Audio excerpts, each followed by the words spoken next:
روزوں کا مہینہ رمضان کا مہینہ ہے، جس میں قرآن اول نازل ہوا، جو لوگوں کا رہنما ہے اور جس میں ہدایت کی کھلی نشانیاں ہیں اور جو حق و باطل کو الگ الگ کرنے والا ہے۔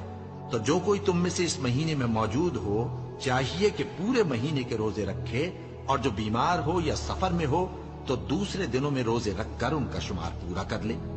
اللہ تمہارے حق میں آسانی چاہتا ہے اور سختی نہیں چاہتا، اور یہ آسانی کا حکم اس لیے دیا گیا ہے کہ تم روزوں کا شمار پورا کر لو، اور اس احسان کے بدلے کہ اللہ نے تم کو ہدایت بخشی ہے تم اس کو بزرگی سے یاد کرو اور اس کا شکر کرو۔ اور اے پیغمبر، جب تم سے میرے بندے میرے بارے میں دریافت کریں تو انہیں معلوم ہو کہ میں تو تمہارے پاس ہی ہوں۔ جب کوئی پکارنے والا مجھے پکارتا ہے تو میں اس کی دعا قبول کرتا ہوں۔ تو ان کو چاہیے کہ میرے حکموں کو مانیں اور مجھ پر ایمان رکھیں تاکہ نیک رستہ